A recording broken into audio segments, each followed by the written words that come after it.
Hi everyone. What does it mean to be free? And what does it take to be free? A friend of mine recently sent me this doodle that I'd done in high school. And you know what happens to doodlers when they're doodling in lessons, right? They get caught. So I did. Cue the 2 longest minutes of my life as I handed the sheet. What felt freeing just a moment ago turned into the worst nightmare of my life. And it got me thinking, thankfully the teacher laughed, and that was that. But it got me thinking, is freedom truly freedom if it comes without consideration of consequences? And indeed, history is testament to the fact that wars have been fought for freedom. We continue to fight them even today. In every strand of our society, whether it's families, organizations, or even governments, everyone has a different interpretation of what freedom means. The great and free thinkers of our world, Mahatma Gandhi, Martin Luther King, they all had their own interpretations of freedom. Does this mean that the greatest creatives in our world are truly free? And what does freedom mean when one is part of a community? Is it about community living? Is it about community giving? Or is it about being a role model worthy of emulation? Because there is science to support all of these things. So I'm going to run us through some of my artworks, and I'd like each of us to think about what that means for you in terms of the concept of being free. Is love freeing or binding? Movement in dance can be liberating, but it also is bound by the constraints of discipline. It takes two to tango, and what does the synchrony of a partner bring into the freedom equation? Music can be freeing irrespective of whether it's bound by classical tradition or is extempore improvisation. Is journeying to the most exotic destinations in the world and ticking them off our bucket list, is that truly freedom? Or is it Boketo? The Japanese had a term for it. Just being, not doing. Being in the moment. And yes, science supports that too, because you go back to whatever you're doing with renewed vigor, and there you have it. You've done it more effectively, you feel empowered, and you're free. The modern professional woman has wings to fly, but is she being held back by the constraints of time, priorities, societal expectations, and responsibilities? Are we allowing freedom to be shrouded and our free will to be shrouded beneath a veil, or are we allowing it freedom to spread its wings and fly like a butterfly into the sky? Throughout my school and college years, I did all of these things: academics, arts, music, sports, poetry, all of those things. And then, of course, it's the next stage in your career and the next step, exams. Started to very quickly feel like I was in a conveyor belt, heading in a very fast pace towards frustration, and then boom. Started to feel a bit aimless and was drifting along. And then I started to explore what freedom means. Is it adrenaline sport? Because of course it's different for each of us.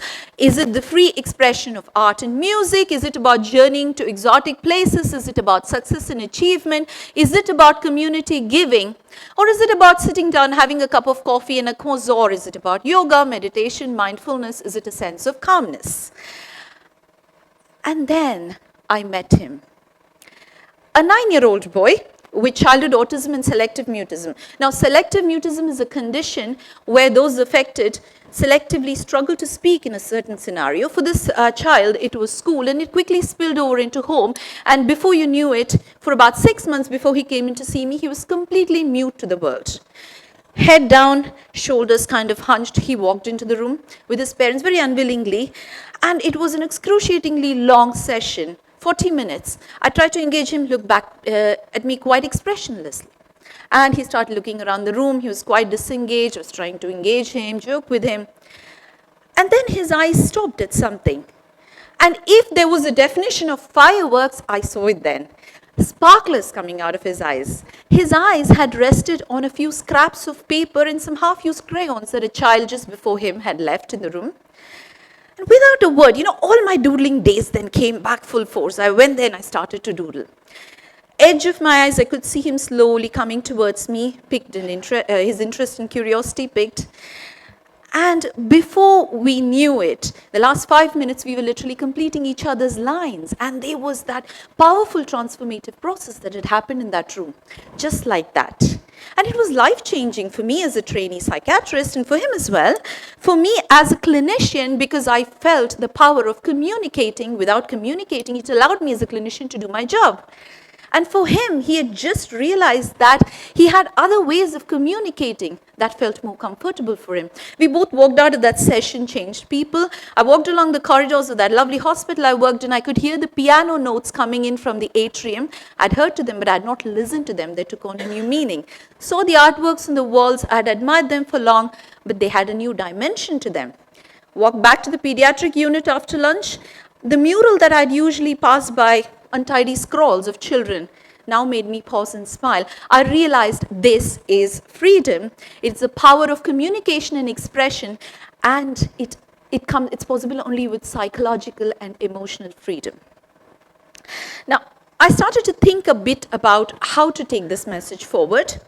And with this in mind, realized that actually the first step is about early intervention. Early intervention in the sense that one has to make complex mental health concepts accessible and easy to people.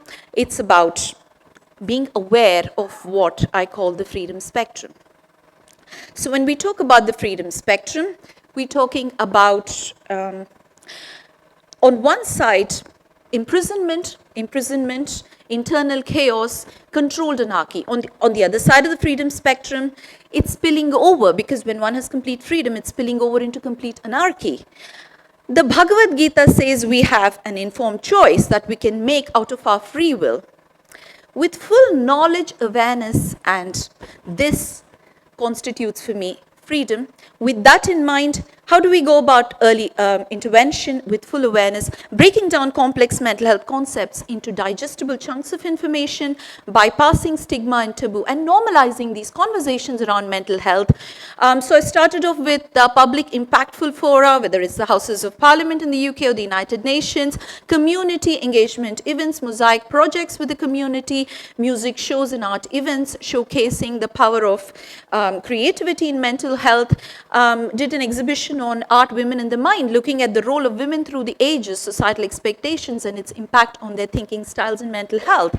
Alongside that, collaborated very closely with an international media, the BBC, Z, and some of these channels, looking at topical issues, whether it's men's mental health, the Men Don't Cry campaign, Asian mental health, all of these things. Of course, the power of online dissemination we cannot underestimate. In today's day and age, we curated a series called Mind Matters, which was again about breaking down complex concepts in child and adolescent mental health for parents, educators, children, and young people. Now we're currently doing a series called Fireside Conversations, which brings experts, connects them to mental health issues from their field, and it's in a Q&A format. I was also very privileged to work with some incredible creatives across the East and the West, so composed, sung, and performed music video singles, all directed towards spreading the power of creativity for mental health and emotional well-being. And here is a snippet for you. It's called Jagrita.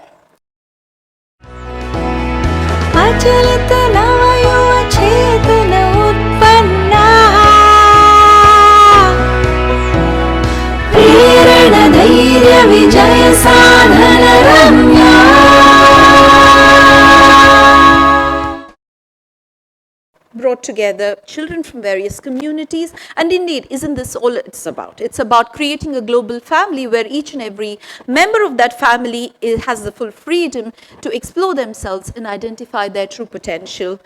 This is what kept me going through some pretty difficult times, because it was not easy. Dr. Ramya, thank you for everything you've done to help me. Remember, I'm always your #1 fan. Look for your tour and live show. And these little things from children, it's absolutely amazing. But I suppose for me, I realized that it's not just about early intervention, it's also about supporting recovery from mental illness and also promoting sustenance of that recovery. And this is possible only through scientific validation of the work, presenting it on an international scientific platform, whether it's the Royal College of Psychiatrists Conference, the World Psychiatric Association, and the amalgamation of all of this work was CAPE, Creative Arts for Processing Emotions, a novel therapeutic approach which brought together the power of neuroscience, creativity, ability, and cultures as well. This quickly became a movement, and at one point, just before COVID, I was doing 26 international trips, running around here, there. It felt extremely empowering because I had found my sense of purpose, and that was brilliant to be in a position to support and give to others. Felt truly empowering, and hopefully I was helping others as well, was the feeling I was getting. And I was getting these messages from my children as well at the same time, and it got me thinking, because somewhere the balance had moved, the pivot had changed. I needed to take care of myself and my growing family as well. And that led me to realize what the freedom paradox is. There is a journey, isn't there, for all of us. And there is a journey to get to the balance, but there needs to be a balance in the journey for us to be set free and for us to continue to remain free. And that comes only with self-awareness, introducing ourselves to ourselves and the right guidance, surrounding ourselves with the right kind of people. So when I realized this, I started to think, hey, you know what? This is the way forward.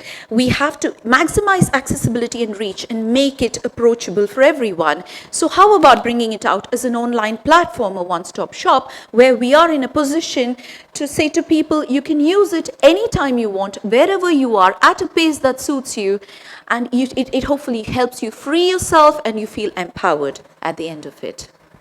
So Cape for Health was this platform that we introduced that brought together all of our learnings through the years. And I realized certainly for myself that my capable world started from within, gave me a sense of purpose. I was able to take it out one step at a time when I found that balance for myself. And I was able to support one person at a time, but I had to start with this person. This was my journey, and moving forward, I think it's only about recognizing and unleashing the power of creativity that we all have within us. This is my painting easel. This has seen me through years and years of my paintings. Each time there's a new splash of color on it. Each time it takes on more of a multicolored hue, and it's, when you think about it, actually, isn't it really chaotic? But isn't it truly beautiful? Because for me, it is unique.